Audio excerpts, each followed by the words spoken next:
کاک هەریار ناوی بەڕێزە داریاس کاک داریاس خەڵکی کوێن کاک داریاس هەولێر وڵڵا لە هەولێریش دادەنیشن زۆر چاکە بەخێر بن سەر چاو تۆ شەروە باشە چۆن هاتوونەتە فامیلی مۆڵ والله لو پیاسه لو زوجورينا شاتنا زۆر چاکە بۆشت کڕین نادۆنەر بۆ پیاسە لو پیاسه شي زي خمانات زۆر چاکە زیاتر گرنگی بە چیان شت کڕین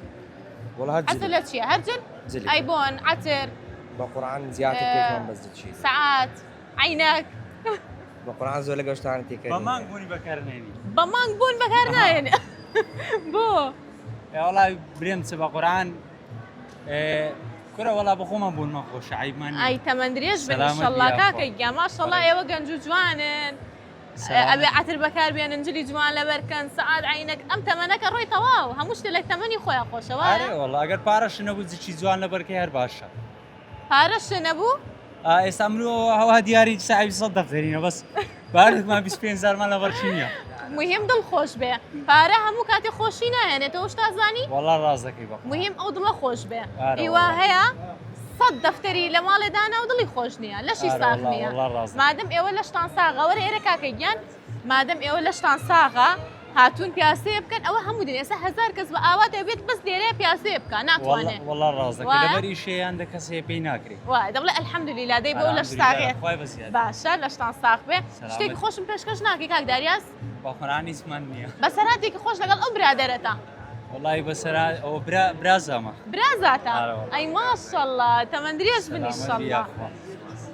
وڵای هیچمان نییە بە بەو قورآن خۆیان ها ئەلێەوە برادەرەکان دەڵێن دەنگی زۆر خۆشە نا بە قورآن ناز ناکەم حەز لە دەنگی کێیە وڵای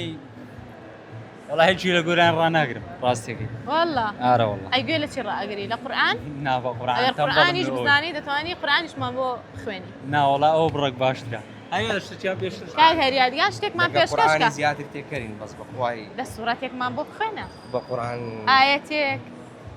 بخواي يعني سوورەتە زياده بچووکەکان ئەوانەی کە کورتن بسم الله الرحمن الرحيم الحمد لله رب العالمين الرحمن الرحيم مالك يوم الدين اياك نعبد واياك نستعين اهدنا الصراط المستقيم صراط الذين انعمت عليهم غير المغضوب عليهم ولا الضالين امين دەستە خۆش بێ عزيز ورزق. کاک هەریاد ئەوە دەڵێن دەنگی خۆشە و قورئانیش دەزانێ بخوێنێ لە ماڵ و بەدەنگەوە دەیخوێنیان هەر ئاوها بقران نا زياده اگر راستي بين القران نافي بس بابتي نيجا كان وفرز كان الحمد لله ئەلحەمدولیلا دەست خۆش بێ دەستخۆشی لێکم بە هیوایەوەی بەردەوام بی ئینشەڵڵا لەسەری مسلمان ان شاء الله سوپاسدانەکەم پرسیارێکم ئامادەیە وەڵامەکەتان زانی دەبنە خاوەن خەڵات باشە کیسەڵ چەند ساڵ دەژی اختیارتان ئێمێ پێم خۆشە ببنە خاوەن خەڵات کیسەڵ چەند ساڵ دەژی 250 ساڵ 350 ساڵ 450 ساڵ 150 سال تۆ دەڵێ 250 ساڵ ئەی تۆ 350 ساڵ کووەیە دەبی وەبی دەبی وەبی دەست خۆی نییە وەنیە وەیە وەنیە وەیە هێن ئینکارە وەنیە کاکە وەیە وەڵامی کاگەریات ڕاستە ئەمە هێن عینادە هێن ئینکارە دیارە کاتە مەراقی کردی بزانە خەڵاتەکە چییە خەڵاتەکەتان دەستە پێ دەدەم بەس شتێکی خۆشمە بێ پێشکەشکەیتەوە بە قورآن هیچمان نییە ئەکاگەریات شتی خۆی پێشکەش کردم وڵای هیچم نییە بە قورآن نوکتەیەکی خۆشم بۆ باسکە خۆت ناڵم گۆرانی بۆ وڵای نوکتەم نییە بەس هەراتێکی خۆش لەگەڵ کاگەریادا يعني ترسي ترس لە چی لا دەترسێ ترسي لو مثلا فلتة شيء نا